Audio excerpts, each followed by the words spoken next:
with Aleatha Romig, author of the Consequences series that was released in 2011. Welcome, Aleatha. Thank you. Thank you for having me.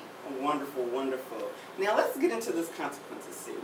Can you kind of describe the series to us just a little bit? Just a little bit? It starts out as a psychological thriller, and it is about a woman who has been kidnapped and how she survives the ordeal. And that's the first book. And then it takes you on through the relationship between the captor and the captive, and how it progresses over 8 years. I mean, it's an 8-year series. Wow, yes, yes. Now, this Consequences series is kind of like a controversial type series. Did you actually want it to be like that when you first started? Was it supposed to be a series, or was you just doing a standalone at first? Consequences was supposed to be standalone. It was supposed to be a standalone psychological thriller, and I had no idea that it would be controversial. To me, it was very similar to TV shows I watch, movies I watch, other books, thriller books that I read. So I had no idea that it would be analyzed as much as it has been analyzed. But I'm thrilled that it has now. And I've kind of been categorized in the dark romance, Edgy thriller, type. edgy, yes. And I'm okay with that. It's my brand now. It's the Aleatha Romig brand. Yes, and it is a wonderful brand. I mean, it's a brand that captures you when you first start with the first book. Good. So I'm glad. actually glad this series is actually out. Thank you. Now, you self-published the first book. Yes. Correct? Yes. Did you self-publish any of the other books? Oh, in the series? the whole series is self-published. Oh, the whole series is self-published. Yes. Wonderful. Mhm. Now, did you do this mainly yourself, or did you work with a self-published company? Initially, for Consequences, I worked with a company. I always pronounce her name wrong, but I call them Exlibris. Exhibitorist? Yes. Oh, yeah. And so they were the initial publishers of Consequences in Okay. 2011. And then I got my rights back from them Mhm. at the end of, or into 2012. I had to change the cover because the cover was theirs. Was good. And then I got my rights back. I self-published completely independent Oh, wonderful. in October of 2012, and then in October of 2012, Truth came out too. So from that point on, I've been totally You're independent. totally independent. Oh, Mhm. that is wonderful, wonderful. Now, you are a New York Times bestselling and a USA Today's Yes. bestselling author. Mhm. How did that come about? Can you tell us that process of you being self-published to New York Times bestselling author? You know, it's a wild ride. Consequences, when it first came out, in that first year of being with Exlibris, sold 536 copies, which is not very good. People don't go on and then write a whole series to 536 copies, especially when half of those were people my mom knows, which I'm not exaggerating. Kudos, Mom. But yes, I think she handed them out on street corners. I think she bought them by the boxful. But anyway, so that was my, the first one, and then the second one, toward about a year, like when I first got my rights back. Right. Bloggers were really, really big, and they were starting to notice Consequences, and it was getting out there on blogs. And then Truth came out right away at that point, so everybody was into Truth. And Truth kind of ends with a question: Mhm. Yes. who is the person that my heroine is with?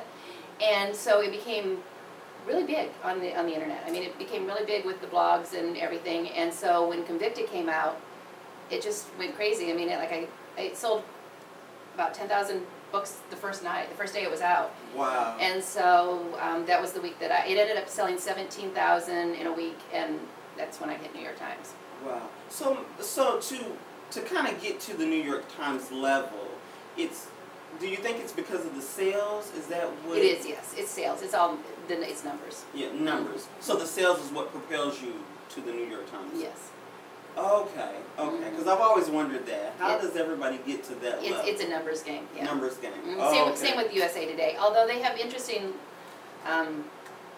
logarithms, or whatever you want to call them, because they're not always the same. I mean, theoretically, if you made New York Times, you should definitely be on USA Today. Right.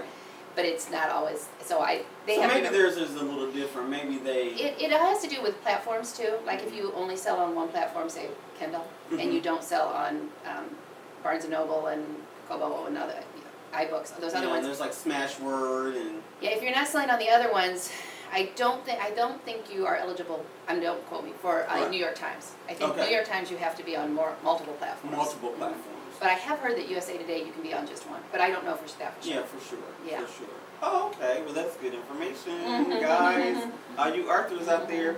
Now, self-publishing. Kind of tell us that role for you. How did you? I know you decided to do the whole series self-published. Yes. But self-publishing meaning that you did everything yourself after you left with Exhibitus? No, I don't do everything myself. I write the books, and I now have a great editor. I hired a couple other editors in the meantime that haven't been the best, but I have a wonderful editor now.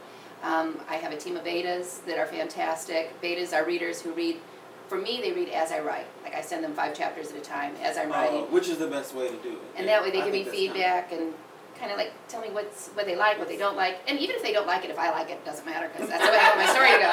But I like to know that I like to cause angst. So if I'm causing my betas angst, I'm doing a good job. But then I also have a cover designer and formatter. So you basically have a team that kind of helps you put everything together, which Yes. is very important when you're self-publishing. It's very important. Yeah, and making sure that you get the right team, the right fit. People, and honestly, the other thing is I think have people who want to work with you. Right.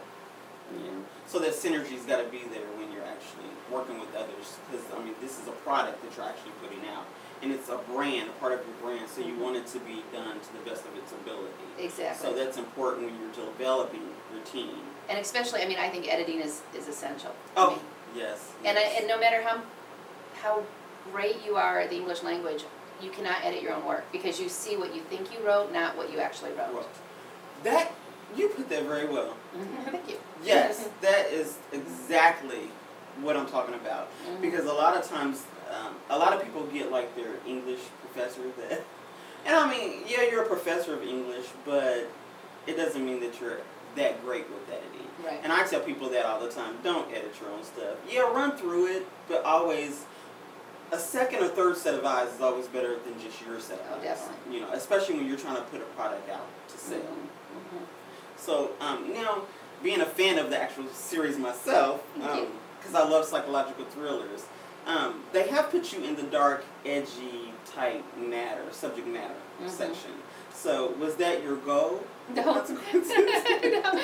it wasn't my goal. But I go to book signings, and when people come up to my table and they say, "Tell me about your book," and I say, if you like puppy dogs and rainbows and fluffy things, don't read me. Go away, because I don't do that.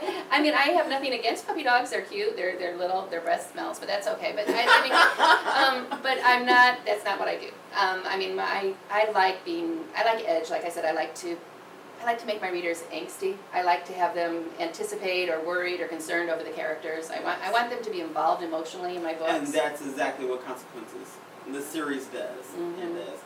Now, if you were giving tips to an author that would like to write in your type of genre, in that dark, edgy area, what tips would you give them?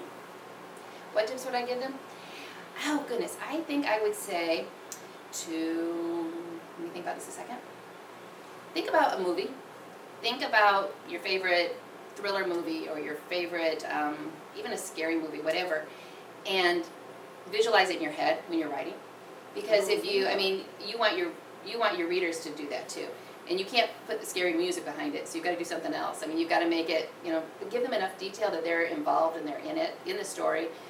And I'm a big fan of not having my timeline be totally straightforward, because because then you have to that's why there's a puzzle piece, because you have to put the pieces of the puzzle together.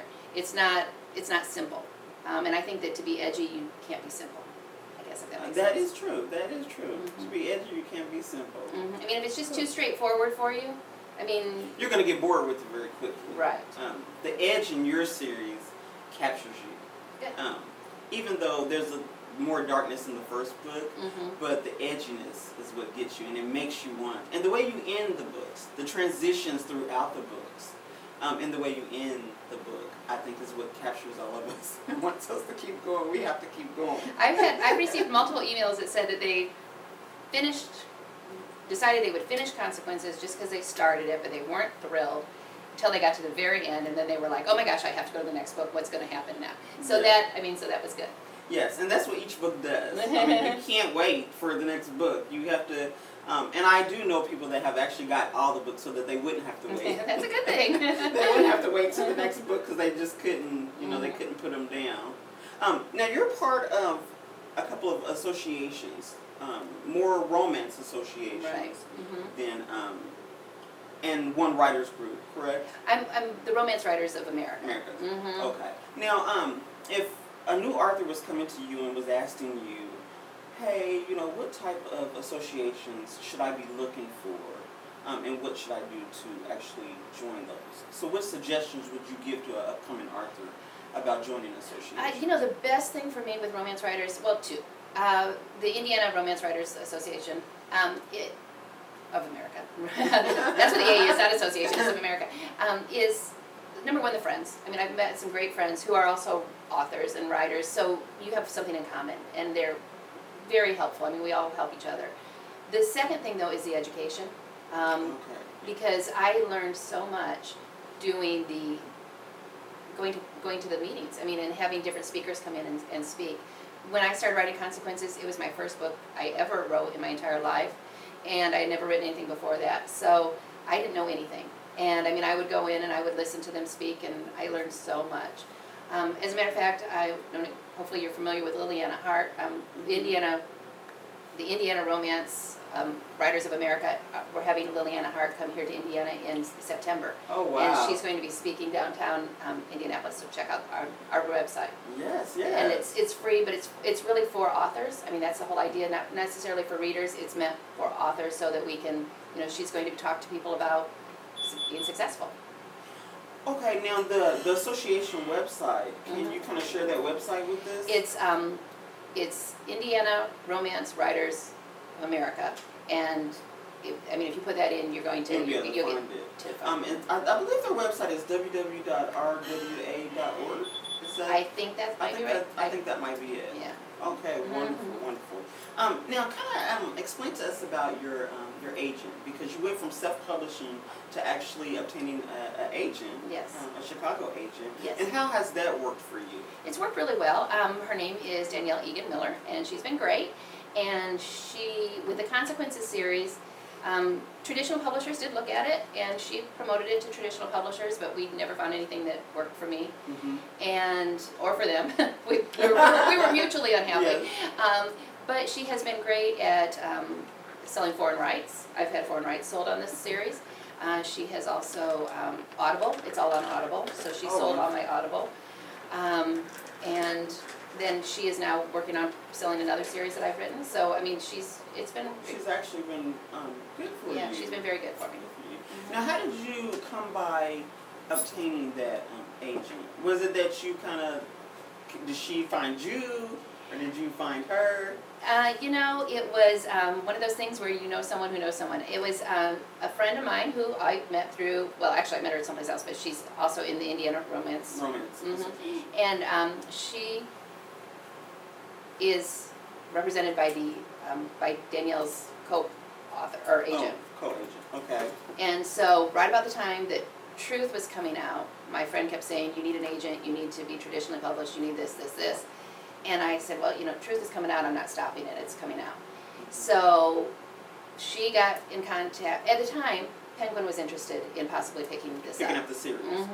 And I was getting a correspondence from Penguin, and I didn't know what to do. I mean, who am I? Yeah, I'm just a self-publisher. So yeah, I contacted her and said, I need help with this. I don't know what to do. Will you help me? And she said, well, I was her first ever self-published, so she had never done self-published before.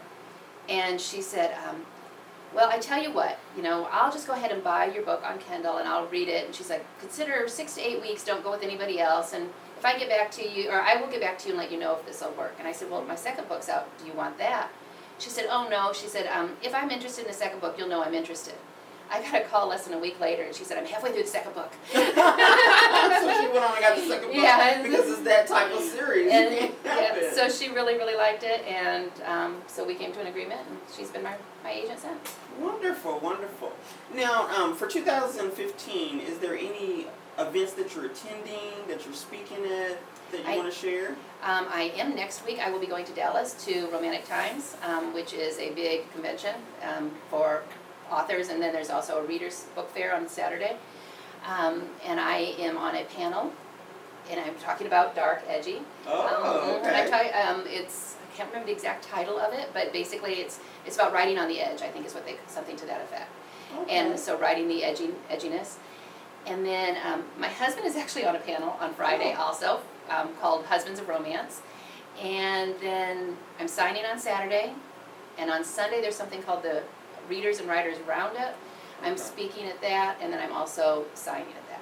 Now, is all those going to be here locally? No, that's all in Dallas. In Dallas? That's all in Dallas. Okay. Next So you're gonna next be in week. Dallas. Mm-hmm. Okay. I have nothing local in the near future. I will be at something called PennCon. Oh, yeah, PENN. PennCon. Mhm. And it is in St. Louis, and I will be speaking there and signing there, and that's in July. Wow, so you have a lot going on this year with the series. Mm-hmm. So can you tell viewers where they can purchase this wonderful psychological thriller series? On Amazon, and it is not in bookstores. Mostly, I mean, I guess some people have told me they found it in some bookstores, but it's really not in bookstores. It's on Amazon, on Barnes & Noble. You can go into your Barnes & Noble and have them order it for you. They will do Okay, that. so they will. Mm-hmm. Okay. And then also you can get it on your Kindle, on your iPad, on your or iBooks, Kindle, Nook, and Kobo. And Okay, so it's available in a variety of areas, guys. Mhm. So get your copy of the Consequences series. And I want to thank you today for stopping with us and Oh, yeah. chatting. I've enjoyed your company. And I look forward to actually starting Revealed Book 4 myself and joining back in with Anthony and Claire's saga. So, until next time, I'm Teresa Beasley. Thanks for watching and good night.